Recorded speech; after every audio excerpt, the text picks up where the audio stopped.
Hey now, and welcome to the City Off Campus podcast with your two favorite hosts, Sammy Sommerfeld and Jack McFarland. Today we're with Iowa basketball player Patrick McCaffery. We're going to talk basketball, whether it's college, G League even, NBA, college of course, and even some Iowa hoops. How's everything going with you, Patrick? Pretty good. Just resting, using these 2 rest days.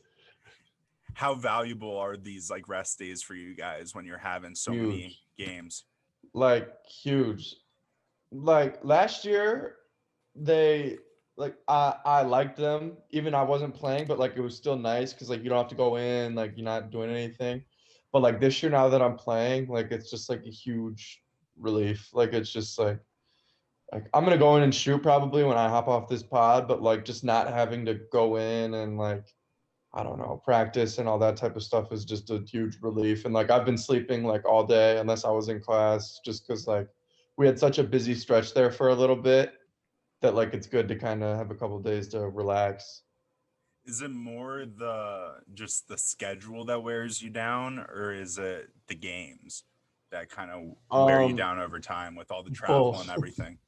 both. Like the schedule obviously like it's like practice, like all that stuff like that takes a lot out of you. But then also the games like are exhausting. Like the games are so like especially with the style that we play because we play so fast and I run a lot. So like it's just yeah, no, it's exhausting. So both to answer your Yeah, question. you've been running the floor an absolute shit ton since you last came on and Yeah, throwing it down a couple times. Like, I had a couple of them. Yeah. yeah, just a couple.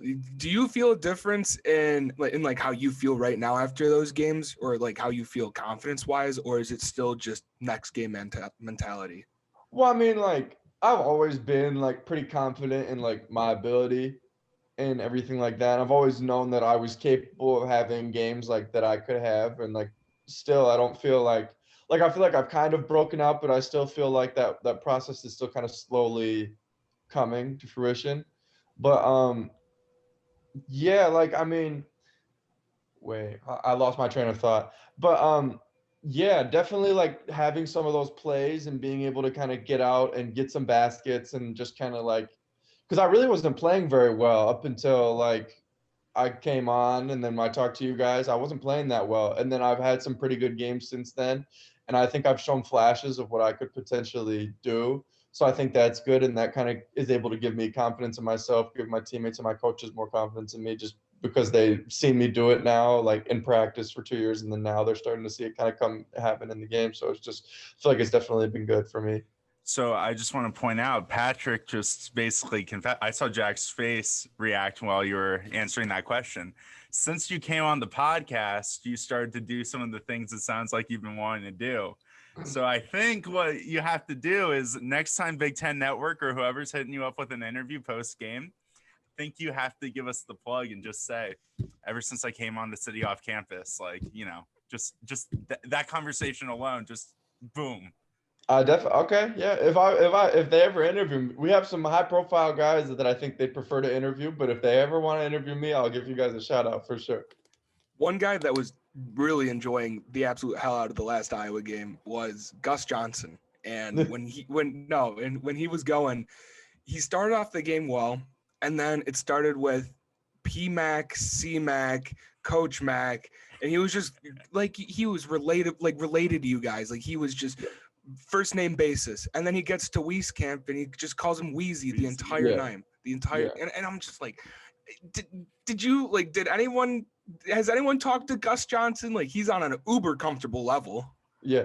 Well, so before the Indiana game, he was on that one too, and he was in Los Angeles, so like we didn't get to meet him or anything like that. Maybe my dad talked to him over Zoom or something because that's what they've been kind of doing with the TV people this year. But he was actually at the Michigan State game. So like he came to practice the day before because we practiced because the game was early, so we didn't have a shoot around. So we went early and practiced. So he was there, and so we all so I talked to him with like Luca and Wheezy, and then like Connor talked to him, Jack talked to him, my roommate talked to him, Joe T. And so like a bunch of us talked to him at different times. So like, and he's so cool, dude. Like he's so cool. and like he's really easy to talk to, and he's really engaging, and he's asking us questions, and like the way he talks, like it's easy to be like comfortable with him. So like after the first Indiana game, like I guess he was calling me like Patty Mac on the broadcast, and a bunch of people were talking about it. And then he comes up. So the first thing he says to me as I'm like walking over is like, "Yo, like Patty Mac." Like he's like, "You like that? You like Patty Mac?" And I'm like, "Yeah, like that's sick, Gus. Like, yeah, keep doing that." He's like, "Yeah, Patty Mac. All right, I got you." Just like stuff like that. And like he was so cool. I mean, how cool is it to hear him say that in his voice, like in person? Because he's got one of the best voices. He's got one of the best. That was the coolest part because his voice is so cool, and like how he talks, you're like, oh yeah, that's who this is. Like his voice is so recognizable and just kind of universal throughout all sports, like football too. So it's like meeting him and talking to him is so dope. Was that the first time you guys have had a broadcaster come in at a practice this year? Maybe like one or two other times. Like last year, it was every game. Yeah, right. Like I'm just game. for COVID reasons, obviously. I just didn't know because I think when you mentioned it, I do remember vaguely before the game had started, they had a shot at Gus and his partner in the booth they had, and then obviously that just raised my question if he came and talked to you guys. But I wonder if that's gonna like keep going on at least. I would think it would add to the broadcast. Like Gus Johnson was having everyone on Twitter absolutely ablaze about these nicknames. Yeah, I think they'll bring it back because like when they do the Zoom meetings, like they talk to my dad, maybe they talk to Luca, but like if he just like comes to shoot around or something, they can talk to like with Gus Johnson, they talk to like 5 or 6 of us or 7 of us and kind of pick up on our story. Like he was asking like Luca like about like DC, how he ended up at Iowa, what was other offer. He's asking Weezy about like Muscatine and all that type of stuff, and then he was talking to me about playing for my dad and like being around my mom and stuff like that. So it was like, so I feel like he was able to kind of do all that within like 5 minutes, whereas like for Zooms, it obviously would be different. So it's like, I feel like they'll kind of go back to that once COVID is like, once everybody's vaccinated or whenever they decide that it's safe, they'll go back to the in-person ones. Cause like, those are really cool. I remember like Jason Benetti was here earlier this year. Connor was talking to him because. What's Benetti like? I personally love him. I love him. No, he's cool. Him and Connor actually talked baseball for like 30 minutes before the Carolina game. Because it was Benetti and Jimmy Dykes were on the Carolina game, and Jimmy Dykes was at practice before the Carolina game. He was at shoot around the day of the Carolina game, and he was at the Carolina game, obviously. So like he was cool too. We didn't really get to meet him. He kind of sat off like farther away, whereas on a normal year we would walk up, talk to him, whatever. But Connor was able to talk to Benetti because he's the broadcaster for the White Sox. So Connor would talk a lot of baseball with him, so that was cool too. Are there ever questions that you or any of your teammates get where you get them so many times where you either see them coming, like when, a journalist is interviewing you guys, or like you get it and you're just like, oh, I have to answer this question for the 100th time in my career? Like it's starting to get there with the like, what's it like playing for your dad and playing with your brother? Like I get that a lot. And I understand why, because it's a pretty interesting, like I just did a journey about it, like the Big Ten journey with me, Connor, my dad, and my mom.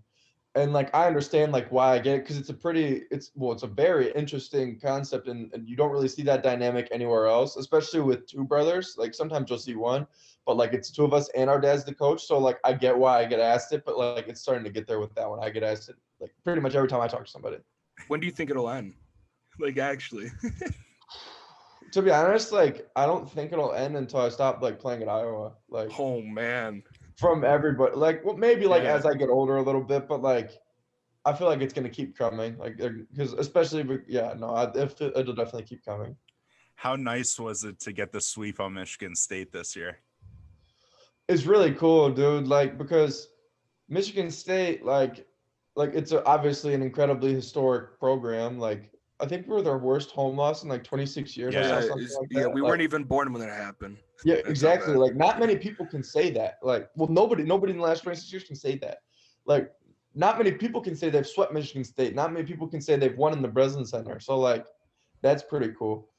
And like, we just played so well, and I feel like it kind of was able to show different dimensions of our team because like C didn't play. J-Bo didn't have his best game. Luka didn't have his best game, and we still put up 88 and won by a lot. Like, so it's like, it shows us it shows people what our team is capable of, even if those guys don't play or don't play well. What's Weezy been eating for lunch these days? Because he's been on absolute fucking tear lately. That's a phenomenal question. I might have to ask him. That dude works, man. He works, and I think that it's all kind of starting to come together for him. Like Weezy's one of the harder workers I've ever seen. So it's just like I feel like it's just kind of like he's kind of reaping the benefits of that. Because he's got, I mean, there was some stat that Iowa Hoops posted on the Twitter, and it had something to do with rebounds, assists, steals, 3-pointers, points. Like, he does everything, and he's doing everything right now at such a high level. And you saw it in that Michigan State game. He was buzzing the entire game. He defends too. He can really defend. It's obvious if you watch him. It's like, oh well, he just made 5 threes. He's a really good shooter. Like, yeah, no shit. But like, he's getting a lot of steals. Like, he's really active on defense. Can block shots. He really rebounds. Like, I think that's one of the more underrated parts of his game, and what people don't see that will translate to the next level. Like when he's going to make that transition, which is like he's absolutely fully capable of. He really rebounds, and I think that's what not a lot of people see or understand. Yeah, no, he's just from watching him over the last couple of years, the consistency's there now. Where like even last year you looked at it and sometimes his performances would fluctuate, like most college basketball players do, but it's just the consistency that's there that, when you guys are looking to make a run, that's what's needed amongst, your guys. But one thing I was going to ask you about is with your performance, like when you get like, a dunk that, is clipped by Big Ten Network and, is going on Twitter, kind of blows up. How many people hit you up after the game with the video, like sending you the video to make sure you see that you were featured? Not a lot of people will like send me the video. A lot of people would like tag me in it or like post it on their story and tag me, but like not a lot of people will like text me the video. A lot of people would text me like, bro, like that was sick, like stuff like that. Like I'll get that a lot, but not like nobody will like text. It's not like my grandma is gonna be like, Patrick, like here's the clip of like here, like she's not doing that. But like a lot of people will text me like about the dunk or whatever, for sure. Are there ever people that like you don't even like, they have your number somehow, you barely know them, and just when you have certain performances like that or whatever, you just get random texts? Occasionally, like that doesn't happen on like a consistent basis, but like occasionally, like somebody like that I haven't talked to in a while will like pipe up, and I'm just like, oh hey dude, like thanks bro, like stuff like that. One thing on the topic of Big Ten, where I'm asking both of you, where's the Big Ten championship being played instead Indianapolis. Okay, so it's there Indianapolis, instead. Yeah. Right. I think we're playing Lucas Oil because the girls play in Bankers Life. That's really? I didn't know that.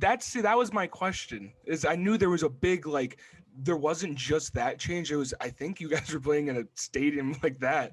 That's gonna be wild. That's yeah, I played. So when I was a junior in high school, I got invited to this USA basketball thing at the Final Four. There was like 24 of us, and we all got invited to play. Like we played on the Final Four court. That's like sick. we went the Saturday of the Final Four, and like we played against. We weren't on the court this day, but we played against like a team from Africa, a team from Australia, a team from Asia. Like there was a bunch of different teams there, like the NBA Academies. And then we went the next day and we played against each other on the Final Four court. So that was pretty sweet. What's it like, those global NBA Academy teams? What are they like? I'm just curious. Like what's the skill level like with them? Well, it depends like on the country. Like because like Australia, I would say, is relatively similar. I think we're better. Like, well, I mean, we won every game by a lot. So like I think that we're better. But like I think Australia is comparable, like in terms of like facilities and like they have similar resources to what we would have. But like when we play like Team Africa, like they just don't. Like I remember their coach was telling, because my dad was somehow friends with their coach. They played in college together or something, or he knew him somehow. It was a really weird connection. My dad hadn't seen him in years, and then all of a sudden he's coaching against us. And so my dad talked to him. They practice like on soccer fields and shit, like so they just don't have the resources. to keep up. So like they have the athletes, obviously, like those kids are phenomenal fucking athletes. They can do stuff that nobody can, but like they just don't necessarily have the same skill just due to like lack of resources. It's out of their control. But like all those teams are like they all have ability and they'll all have pretty good players. Oh yeah. No, I was just wondering because like I've seen the NBA, they have like it's a really global focused movement right now where they're trying to get the entire globe invested in the NBA, but be invested in the game of basketball. And you see the NBA right now, I'd say it's as global as it's ever looked. Like one of the really global sports you see is I'd say hockey. Hockey is pretty global, but now you're really starting to see that in the NBA. And you have the team like in Dallas, like they have how many European players, or you have the Joel Embiid and Pascal Siakam and other people that are coming over that you just have no idea that they're going to be like this. It's so cool for the NBA because it really does mean you don't need to like hit on a lottery pick and get that guy. Like there's always going to be great talent. It's just a matter of, like you said, giving them those facilities and the opportunity to actually showcase that. Like, didn't Joel Embiid start playing basketball when he was, God, I don't know, it was like 16 or something? Yeah, that's insane. And he's in an MVP race or whatever right now in the NBA. Like the he's that. And just imagine what it's going to be like in 20 years. Like it's insane. Like these academies weren't here 20 years ago. Yeah, exactly. The thing that also makes it really smart is that like they go get these other players from other countries, and so then it plugs us into all those different, like plugs the NBA into all those different markets, which then generates more people watching, which then ultimately leads to more money for the league. Like just because like when Yao Ming came to the league, like now everybody in China is a massive NBA fan. Yeah. 2 billion fucking people. Like they love that's a huge deal. So like that's a really big thing. It's a really big payday for the league. I don't know what the stance or what the like situation is now because Daryl Morey said whatever. I'm not really like I just know he said something that would have made them upset. Not really. They just started, I think, showing NBA games again, like in the last month. Yeah, but they were like they were blacked out for like a year. Jesus. Yeah. So it's like that obviously like that took a pay cut out of the NBA's league, but like so I feel like that also is like something that's big and like and then like if you provide that exposure to like young kids who see somebody like Joel Embiid who can come up and make it, like it's like, well then why is it any different for me? And then they're able to kind of figure it out that way too, which is what I think is really cool, is that it just gives other kids inspiration and hope and an understanding that if they do the right things that they have the potential to make it there. For sure. Have you been following a lot of NBA stuff right now, watching games, like keeping up with things, or where are you at with that? I haven't watched a ton of games. I watch a lot of college games, but also like we're just so busy that it's hard to kind of keep up. But like I'm in a fantasy basketball league with my 3 siblings. All right, so we got to ask like what's the team? Yeah, what's the team and what's the team name? That's important. So hold on, before you start, it has to be better than my fantasy football team name. It was Assfoles, so it's got to be better than that. Hold on, let me read you my team name. It's it's Jack is an idiot because my little brother Jack. So it's Team Jack is an idiot. But like my team, so we started off really strong, but I had Karl Anthony Towns who got COVID. I had Tatum who got COVID. I had Kyrie who was sitting out for a while. So I lost a bunch of games in a row. Yeah. Because those are like 3 of my more productive players. I have Jokic who saves me. He's an amazing fantasy basketball player. He's incredible. But like I have all those guys. So like they were out for so long that it just like kind of sucked. And like I had a couple other guys. So I ended up having to go pick up some people and do all that stuff. And now I have like Chris Middleton who's out. But now like and Devin Booker was out for a little bit. And I have him too. So like now those guys are kind of starting to come back in the fold. So I won last week. So I'm starting to get better, but yeah, that's my team. With the All-Star game and stuff approaching, or if there is one, whatever, there's all the voting going on. Who would you make your starting 5 for an NBA All-Star game? And I'm not even gonna say East and West. I'm gonna say if you were the captain of a team, Like, Yeah, because they don't even do East and West anymore. That's It's what I'm this. saying. Look, I'm before you even answer, I don't know if I like that. I'm not gonna say I like it, but I never saw an issue with East versus West. I never saw it. That's just me. Yeah. I mean, it is cool that they pick the teams or whatever. Yeah. But I do like East versus West. I do. I'm a fan. I understand why they would switch it, but Yeah. I do no, that's hard. But It gives them a whole nother broadcast just to have on TNT with Shaq, Charles, and all of them, and just pick it and get that's how many millions for an hour. That's in my head. I didn't want to say it, but that's another Yeah, good. that's exactly But it. I don't think that's like a make or break. Like no, but it's definitely a factor. I'm sure it generates revenue, definitely, but like I don't think it's like, oh, like we have to do it this way. Like, but my starting five, I put Luka Doncic at the PG. I think he's so tough. I think Doncic is so tough. I think I have LeBron in there, obviously. LeBron's my favorite player. Like, LeBron's in there. This is tough because I feel like I'm trying to think of who I want at the 5 spot because Jokic and Embiid both are playing so well. So I think just due to what he's done for me in fantasy, I have to go Jokic. I'm trying to like separate like my picks personally from like the logical picks. Like, All right, then just get your picks. Screw the logical picks. I don't even know what the logical picks are, dude. Yeah. So okay, for my last two players, I think I'm gonna go. I think I'm gonna take KD. I was struggling between KD and Giannis. I was struggling between those two. So I think I'm gonna have to go KD, and I'm gonna take Dame and move Doncic to the 2 spot, and I'm gonna take Dame. Ooh. I want to stay on the topic of KD because tearing his Achilles, coming back, tearing it up right now. Like I think what Kobe, what a couple of other people do, I can't think off the top of my head, have done after Achilles come back and like played at a very high level. They're starting to end that stigma that once you tear your Achilles, you can't come back and be the same player. Because KD's came back and he's like, one of the things I thought was, oh, he's just not going to go to the hole as hard. Like he won't throw down. Like, no, within the first month, he was going hard at the hole. It didn't matter. Yeah. It's crazy to see how they're coming back and recovering now.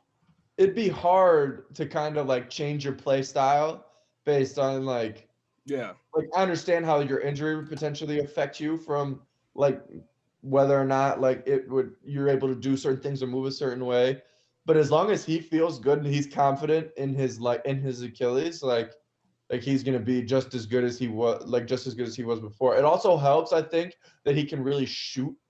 Kobe too, like they can both really shoot, and that's not something that really goes away. Yeah, and like you can shoot like obviously you need to be able to run and stuff, but like it's not like you need to have like a dominant, like if you're able to get your shot off, like it doesn't really matter as much like how like I mean you need to be able to do certain stuff, but you don't need to be the most powerful athlete if you're able to shoot. Right. But like also about like Kevin Durant and Kobe, like those two are in my opinion probably two of the top 5 players ever to touch a basketball. Like LeBron's my favorite player. Very true. That is very true. I think KD is like the most dominant scorer of all time. I think LeBron is a better basketball player, but like I think Kevin Durant is the hardest person to guard one-on-one that we've ever seen. Yes. Like, I think he is the most talented offensive weapon we've ever seen pick up a basketball, and I will stand by that because I mean he's 7 feet tall and he can do the same shit that Damian Lillard does. Like he's phenomenal. Steve Kerr said it best. He's literally like, you can match anybody up with him one-on-one. They can't guard him. He's you like, can't. You just can't guard him. Hope he misses, especially because he's 7 feet tall and his release point is so high. I don't care who the fuck you are. You're not contesting that unless maybe like you're DeAndre Jordan or something. I don't know, but like he's breaking you down off the dribble then at that point, like because he's quick. But like no guard, no 3-man, no 1 through 3 man in the league can contest his jumper, and that's what you have to use to guard him.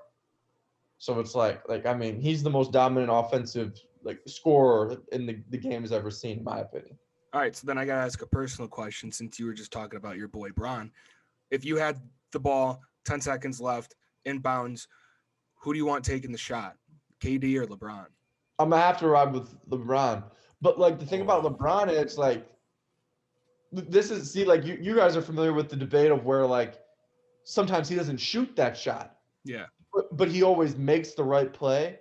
And to me, I think that's what I value more. You know what I'm saying? Like, all right. Like if they're gonna shoot the shot, I think I would take KD. But if I want the ball to be in somebody's hands to do the right thing, I'm gonna go LeBron.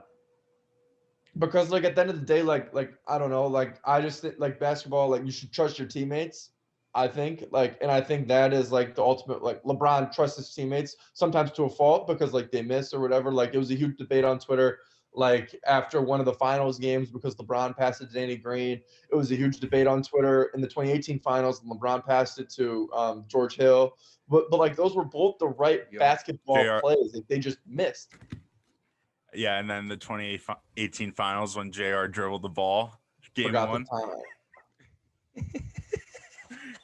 One of my favorite moments ever. Probably best finals performance ever. And like, dude, like that just sucked the air out of the whole series. Yeah.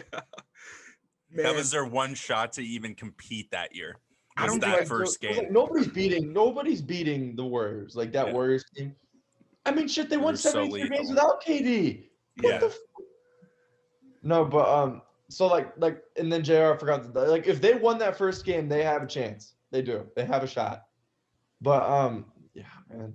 Like yeah. But like he's always gonna make the right basketball play. Who are some of your favorite 3-point shooters in the game? To go I like watching Steph, obviously, who doesn't. Yeah. I like watching Dame because you have to pick him up at half court. But then I also like JJ Redick. Yeah, JJ Redick's my guy. To see like how they get open and like how they're able to use different actions and like use different screens in order to kind of be able to get their shot off because like maybe and like Duncan Robinson too in that sense because they're like it's like they get to a point where you're marked as a shooter in the league in the NBA like they're so smart and the coaches are so good and there's so much scouting that like whoever you're guarding like just isn't gonna like whoever's guarding you just isn't gonna leave your side so like you have to like create space on your own and be able to get open and stuff like that because like they're not just gonna like help and then all of a sudden you get a drive and kick three like you have to figure out because like they're not gonna do that they're not helping off you so like they're gonna try to figure out other ways to kind of prevent you from getting your shot off and so those guys are really good at that. You talked a couple minutes ago. You said you've watched college. Like what games have you watched recently? I watched pretty much every Big Ten game. Did you guys watch the Illinois-Nebraska game Friday night? Yeah. Holy shit, Io. Yeah. Io is unbelievable. Like that dude's a problem. I remember when I went to high school in Illinois, like a suburb of Chicago, and I was from Chicago, like Morgan Park. And I just remember seeing videos of him on Ball His Life or Hoop Mixtape or whatever on Twitter. I'm like, man, he is really good. And then he goes to Illinois.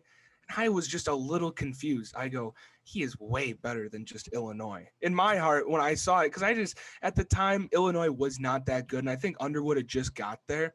So they were starting to recreate the culture. But when Io committed, I was like, man, if you're that good and you go to Illinois, that means you're trying to do something special. And Kofi, that team is great. They're doing all right. But they're pretty good. And Io's a pretty hard guy to stop. Yeah, man. What he did against Nebraska, like just what you were just talking about, like that was insanity from him. He's so good. Yeah, no, that game was crazy to watch. I'll watch pretty much every Big Ten game that comes on. One of my best friends is Matthew Hurt. He plays at Duke. Yeah, I played AAU ball with him. So and we're really close. We're like this to this day. And so like whenever they're on, I'll watch. Like I always watch him. Didn't they just beat NC State? Was it? Yeah, they beat NC State by 20. He had a game. Yeah, he had a really big game. Yeah. What has he said? When you've talked to him about being at Duke this year, where they've had kind of a weird year, where it's an un-Duke like type of year? What has that experience been like for him from what you've seen? He just says it's kind of crazy. Like he's just like, but he's like, the thing about Matthew is like he's so even keeled. Like he never gets too like riled up about anything. Like you can kind of see it in his face. Like if you watch him, like you can see it like in his demeanor. Like he's very like calm. Like he's always been like calm, cool, collected. Nothing rattles that dude. So like that's kind of how he's been like about this year. Like he's just like, well, we're just gonna keep plugging away. Like just kind of keep trying to win games. Like he's just not gonna complain about the coaches or the players. Because I mean, like I feel like if you're a player at Duke and you complain about Coach K, like I was just like, dude, he's won like over 1,000 games at this point, right? Like you look like an idiot. Like if you complain like about like Coach K and like all that stuff. So like he's obviously not going to do that because like the problem isn't him, obviously. Yeah. But like, so he was just talking to me like about all that stuff and like he's playing well, but like they're not winning every. But like, so I just talked to him about that and try to, I don't know, talk with him about that and just try to ease his mind a little bit. Well, like just comparing like you guys to Duke a little bit. Just I'm kind of thinking out loud here, but. Coach K the last couple of years has been trying to get a lot of one and done type of guys. And, with Zion and those guys, it worked out pretty well. And then, this year, there's been some hard times for them. But with, like with Iowa basketball, like there's so many, it's development seems to be one of the key, things that, is like a foundational thing with the program. Mm-hmm. From your experience being around a team where, there are guys who have been at Iowa or, playing ball for 3-4 years, how do you think that's important to a culture in the era where one and done has been such a big thing? I think it's really important because like, unless you're like Duke, Kentucky, UCLA, Arizona, like those schools who like, well, not even really Arizona that much in a sense, but like Duke, Kentucky, like, yeah, the Blue Bloods. Who else? Kansas, and yeah. North Carolina. Wichita State, like all those Blue Bloods. Yeah. Like they're able to revamp on those one and dones because they'll get 5 or 6 in a class. So like that's fine if you want, but like I feel like it's the teams with like the teams that aren't like those schools who get one and done. And then have to build everything around him just for him to leave. Like, I feel like that's not always the most productive because you sell out on trying to get that kid and he's going to be there for 7 months. And like the Oklahoma State. I was about to say Cade Cunningham. Yeah, exactly. Like Oklahoma State, it works for them. Yeah. Like they're having a pretty good year because they brought in, like they have like a massive freshman class. And like and Cade, you can plug Cade in anywhere and he's really good. But like there's like guys who shoot a lot or whatever who always probably aren't the most fun to play with. But like you can't like I feel like it's hard to promise somebody like shots in minutes, like especially before they like even get on campus. And I think that's something my dad like does a good job of. Like he's not gonna promise anybody anything in recruiting. But like those other coaches will promise everybody a certain amount of minutes, a certain amount of shots. And so then like if they come in they get it great, but if they don't, or like if you promise them 20 shots and they shoot 4 for 20 every game, 5 for 20, then like it's just not nearly as effective. But like, yeah, I mean like I feel like we have a good culture where like we'll bring in classes and we'll bring in a big class every once in a while, and it's like all guys who are gonna be here at least at least hope like maybe they'll develop into a one and done or something like that. But off the top, they're probably not gonna be like that. And I think that's good just for like because then like we get used to playing with each other and like it develops a sort of chemistry that not a lot of other college teams have because we've all been playing together for so long. So I think that's cool. But like I feel like Duke, Kentucky, and Kansas can kind of reload on those one and dones, but I feel like it's more complicated for other places because you're just not going to get them at that volume. And then like if you get a couple and they don't pan out, then like it makes it harder. But yeah.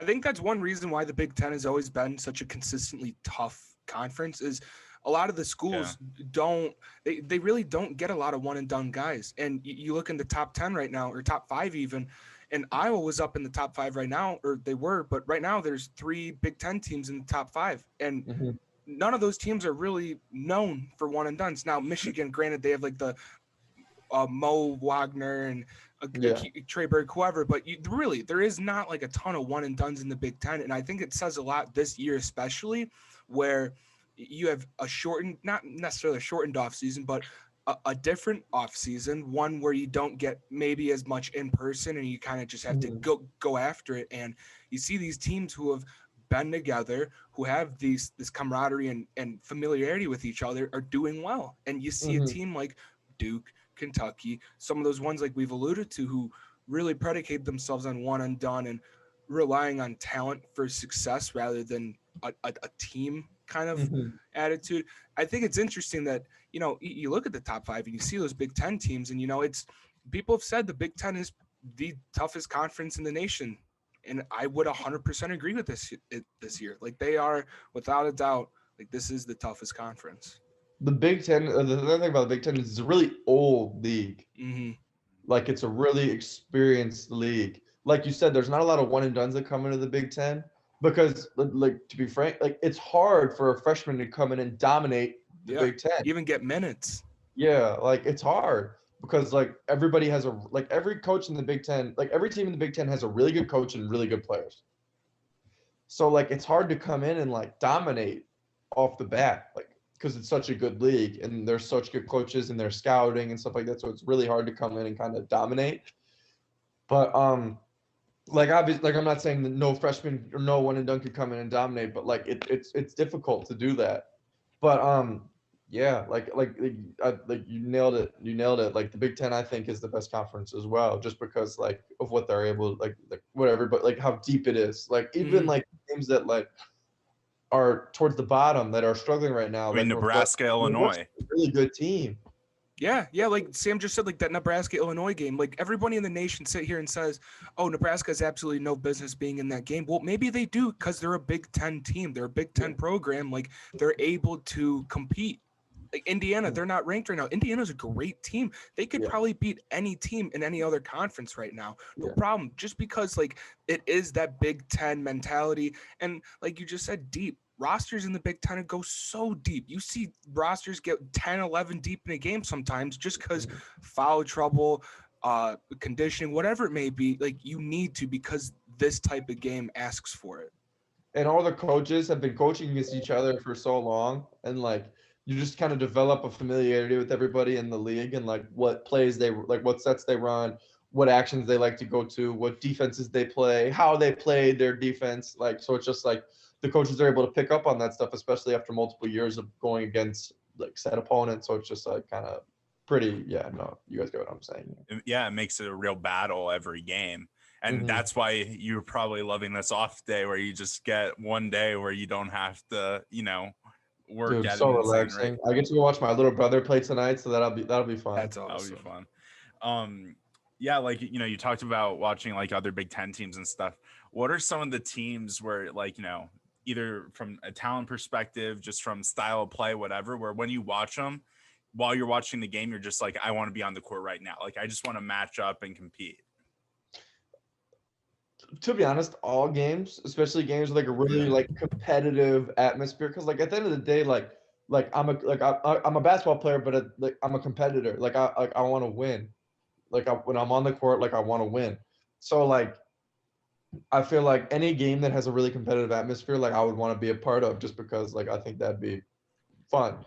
But like like I said, I watch all the Big Ten games. All those games seem really fun. I really like our style of play because it's so like up and down, and there's high possessions, high volume, and so like Alabama, I think is a team like that like plays really like really fast and does a lot.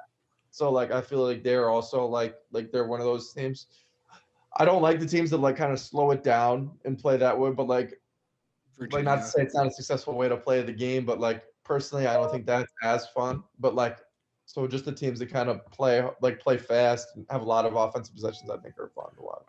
Are there any teams outside the Big Ten where, whether it's in the NCAA tournament or whatever, or, even next year or the year after in your career where you're like, if I could play against them, it would just be such a fun game from a competitive standpoint?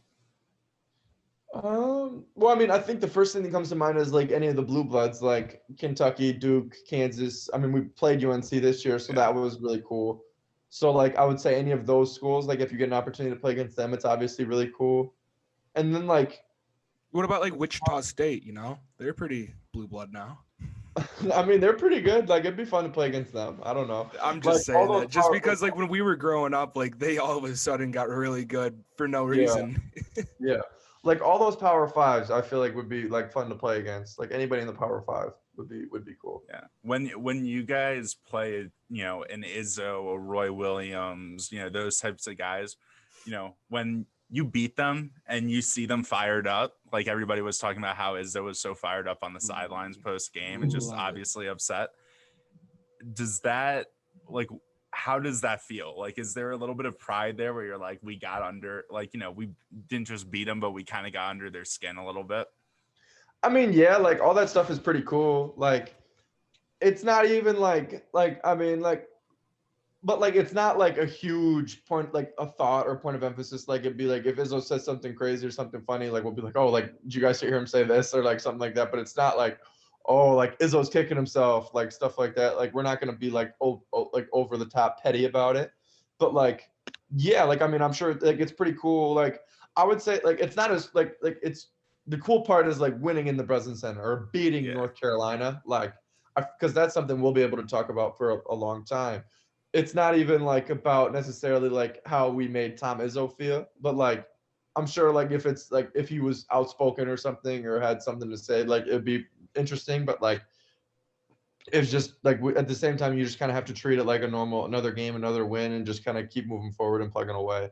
Yeah, when we were talking about one and done guys, one thing I was wondering is like when you were in the AAU scene, traveling around playing against guys who, I'm sure some of them were featured on Ball is Life and all that stuff, and everybody kind of had different moments throughout their career. What was the difference between the guys who could really play and the guys who were going for the highlights?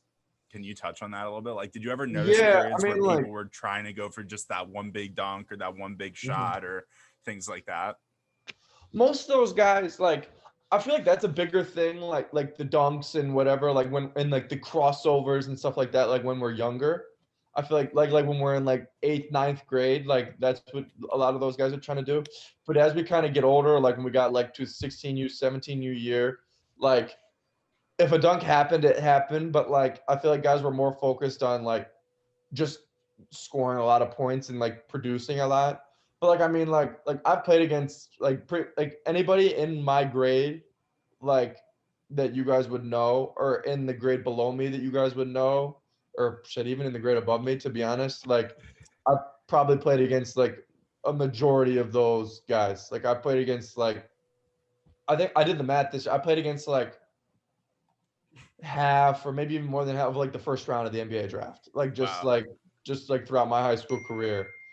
So like it's just I don't know, like it's just like a lot of those guys like you can kind of see like you can definitely see like I feel like a better question is like or a better way to like phrase like who's overrated and who's not. Like I feel like a lot of those guys like you just kind of see it like I remember like different guys like you could just like they're just different. Like it's just like you can like there's just like kind of an aura around them and like when you're on the court with them like you can just see it and like you can just like feel it. Like Anthony Edwards for example like was one of those dudes who like I was playing against. I'm like yo like that motherfucker is like that.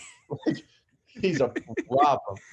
So it's just like you see guys like that and it's like Anthony Edwards I would say probably my first example of somebody like who's just like really good. And like I could probably think of like a lot more of guys that I played against that I thought were really good. Like I mean, like we played against Jalen Green, and like he didn't have a very good game against us, but you can just kind of see it. Like he's just so powerful. Like he's just so powerful athletically, and like so you could see like just the talent and everything that he had to offer. So it's like you could just see a lot of it like through some of those guys, and then you could see like other guys that were ranked a certain way, and you were like, maybe I don't see it. But like also at the same time, it's like it's one game out of the hundreds that they'll play that summer. So it's like you can't read too deep into it. So it's like, but like when you're on the court with a lot of those like really high level guys, you can see it. Like and you can just feel it almost. Yeah, so like when you've seen certain guys, even though obviously some of the guys you played against just made to the league, but even if your brother played against them or whatever, like one guy that comes to mind is like Kevin Porter Jr., where he was such a high recruit. But I know some people who actually like work in NBA offices and they said like we're not touching him type of thing. Like when he got drafted by Cleveland, they're like good for Cleveland. Like they could deal with him. They knew he'd be a problem of some sort. Mhm. And obviously he hasn't really panned out to be what his talent showed coming out of high school. Have there ever been guys where they didn't get drafted to where they could have been projected a year ago as a 5-star or whatever, where you were kind of like, oh, like you don't even have to name names, but just like examples of times where you're like, oh, they didn't, even in college where, they didn't do what they were hyped up to be. I feel like there's a lot of those guys, like especially due to social media, and it's like, and like it's able to everybody's able to develop like a following, like if you produce at that level. So it's like if you produce highly on the EYBL, like you're gonna get 100,000 Instagram followers, you're gonna get 100,000. Like everybody all of a sudden really is interested in where you're going to school, like stuff like that. Like if you produce at a high level in those leagues and on that platform. So like I feel like you see that a lot now, and it's not even necessarily from the guys who were super highly rated, but they develop such a following, and then all of a sudden they're not doing what like everybody thought they were gonna do. And then but yeah, no, you definitely see that a lot now, and especially because of social media and things like that, where like it's guys that like have a really big following but don't necessarily like have the same, because at the end of the day, not everybody can be a first round pick. Like there's 30 picks and there's hundreds and thousands and hundreds of thousands of basketball players. It's really hard. Like there's 400 NBA players in the world, 7 billion people. Like so it's like it's hard. So it's like I wouldn't like, and I feel like it's also kind of something that is like that I feel like happens in our society is like people will say like, oh, like he's a like a failure as a basketball player, he's a bust because like he didn't make it to the NBA, and it's like, okay, like maybe, but like I don't know. I feel like that's a harsh term because like getting into the NBA is so easy. Like that's fucking hard. Like then by that philosophy, Aaron White's a bad basketball player. And is anyone going to say that? Is anyone really going to say that? It's like, that's like there's 400 NBA players in the world, like, and like there's some people who just like a lot of it depends on like your situation. Like I feel like that's a perfect example for like Draymond Green. Like he is an absolutely an NBA player. Don't get me wrong. Like I would never, like he's a phenomenal basketball player, and his IQ is like what really sets him apart. And like not a lot of people can see like always what he brings to the table. But like anybody who knows enough about basketball is able to understand that. But like he was put with 2 of the greatest shooters to ever touch the rock. Like he was to ever touch a ball. So like he's able to thrive in that system where like you make the extra pass, you give the ball up, like you do certain things, and like you play like really high IQ basketball, because like a lot of NBA teams you see like, all right, high pick and roll, like just like kind of run stuff like that. But the Warriors were different, especially those years where they give it up, they play really fast, and it fit Draymond so well. And it's like, well, maybe he wouldn't have been as successful if he went into another system where like they try to put you in a box and they try to do whatever. Like so it's just different. So like you never know like somebody's situation or what goes on. So it's like I don't like to judge people like or like say he's a bust, because like you don't know what's going on in his life. You don't know what type of situation he had going on, like that maybe led him to kind of either lose interest or lose like focus in the game, like where he was able to produce the level that he was capable of. So it's like I feel like that's always hard. And I think one thing that even fans and sports media members really fall or are really guilty of is a player comparison, and they all really love that comparison. And when they hear so and so is a comparison to so and so, like everyone gave Zion the LeBron comparison from the get-go, and I was like, all right, maybe the excitement and hype, but he's not LeBron by any means. Like he is Zion, he is who he is. And that is what it is. And it's like people get so bent out of shape when this guy who is said to be this isn't that. And it's like, well, who are you to really care? Like it's who he is as a player. That's who he is. That's what he is. And again, there is a lot of, like you said it last episode, experts, blue checkmark experts that think they know who someone's going to be, if they're going to be like the next all-pro, all-star, whatever. Nobody knows. Like it really is solely dependent upon the player themselves and like what work they put in. And we don't know. Like who knew that Giannis was going to be anything when he was drafted? The guy was 6'11", 180 pounds or whatever. And now he's, look at Giannis. So I just think there's a lot of people who sit there and they look at the comparison and they say, okay, if he's compared to Dwayne Wade, then he has to have a Dwayne Wade career. It's like, no, maybe he's like good at mid-range. Maybe he's a good free throw shooter. He can get to the bucket. Like, there's so many other things than just tagging that player with something. I don't know. I think that's in social media, we've touched on it a lot. I think that plays a really big factor in it. You know, a lot of people love to see social media and just eat it up. Even the controversial stuff. It's always stuff that people love to eat up. But right before we close this out, obviously you guys have 5 more games, I think, left on the schedule. What's the team's mentality going through this final stretch? It looks like for a lot of teams in the league, it would be like a murderer's row, bunch of hard teams, but a lot of great competition. What's the feeling like going into that?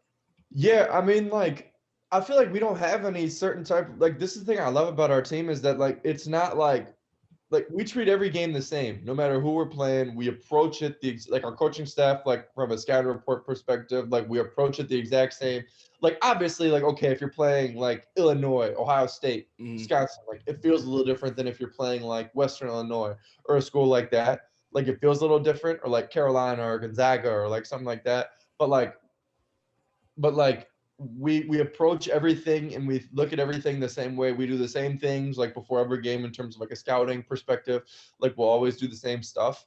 So like I would say our mentality is just kind of keep moving. Like we try not to get business as usual. Yeah. Like exactly, business as usual. Like where we don't try to get too high, we're not too low. Like we just keep it moving forward. Yeah. I want to ask you, obviously, like week ago was the Super Bowl and you guys played against Indiana that day. After the Indiana game, what did you guys do for the Super Bowl? Did you guys watch it together? Was there any like hype stuff going on with the team with the Super Bowl, or was it kind of like, we just finished a road trip, we're gonna go sleep it off? And that's kind of that's how I approached it. I don't know how the rest like I'm sure some of them like because a lot of our teammates live together or live really close. So it's like I'm sure like a lot of them, like if there's a bigger group of them, they all watch together. But I was exhausted, so I just went to sleep. I turned it on like on my TV, but I just kind of like fell asleep. So it's just like I wasn't super locked in. And then but yeah, like I watched most of it, but then for the other part, like I just fell asleep. Yeah. Who did you want to win? Like obviously. I didn't really care. Like, I mean, I think Tom Brady's a beast. Like, I think he's sick. But I also think Mahomes is a beast. So, I was fine either way. Like, it's like I was cool whoever won. I didn't really want anybody to win. I'm an Eagles fan. Holy shit, that sucks, dude. Yeah, no, it's not the greatest. Like, but like it was cool like 3 years ago. Like, when they won the Super Bowl. So like I was cool with that. But like I'm a Philly sports fan. I'm a LeBron fan for basketball, but I'm a Phillies and Eagles fan because that's where my dad's from. Yeah. So I've always been like a Philly sports fan. So so I don't really, but it's not like I'm locked into every single Eagles game and I'm a diehard. Like if they win, I'm super happy, and if they lose, like I'm pissed. Like no, it's not like that. But like if the Eagles are on, I watch and like I cheer for them and stuff like that. And like if I want anybody to win the Super Bowl, it's the Eagles.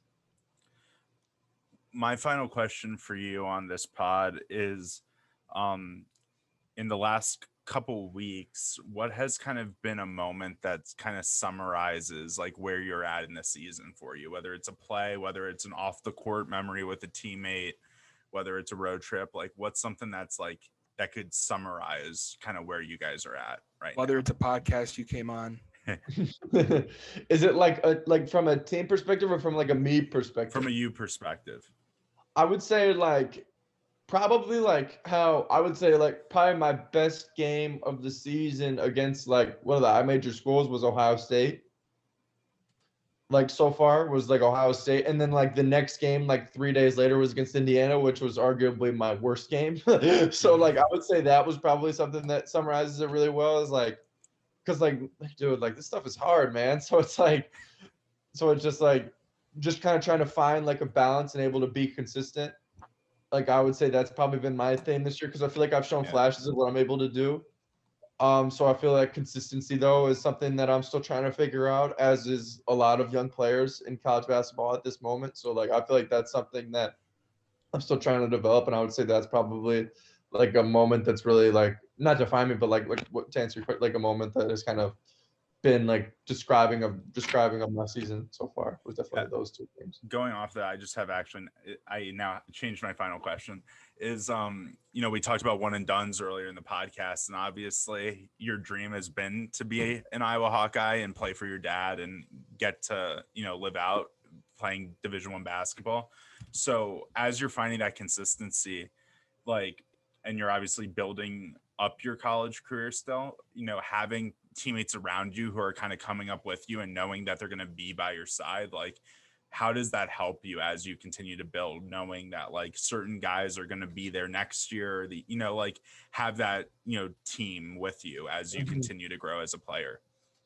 No, I mean, it's definitely something that's encouraging moving forward, like knowing that I'll get to play with like even though like Luka's gonna leave and like J-Bo is probably gonna leave and Wheezy might leave, like it's still good to know that like I'll still be able to play with like Jack Nunji, Keegan Murray, my brother, CJ, Joe Toussaint. Like it's still cool to be able to kind of have that, and like something that like I'm able to continue those relationships moving forward, and like we're gonna be able to have more memories together on the court and off the court, and like it's just kind of something like I like everybody on our team. We all get along really well, so it's like it's kind of something that like is intriguing, and like obviously like we're gonna miss Luka, Jordan, and like all like whoever decides to go anywhere else, but like it's also gonna be like different next year, and like I don't know. Like it's still gonna be fun, and I'm still looking forward to it, regardless of who comes back, who stays, whatever.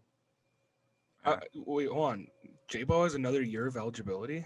Yeah, we all do. No, I'm just kidding. I know.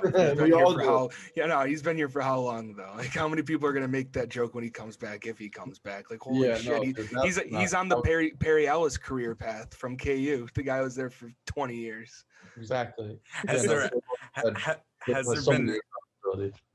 there ever been thoughts going on with some of the guys that are going to stay around to try to talk J-Bo or Luka or anybody to possibly stay for one more year? Or is it kind of like Luka about staying? Luka, it's not happening. J-Bo, it's a maybe. But like, yeah, Weezy, I don't know what he's going to do, but I talked to Luka about staying, like jokingly, like Luka's not coming back. So like I'll jokingly though say something like, come on, bro, like let's run it back next year, and he's like, yeah, I don't know about all that, like just like stuff like that. That's awesome. All right, guys. Well, as always, you know the drill. Not the same time, same place. We will see you guys later.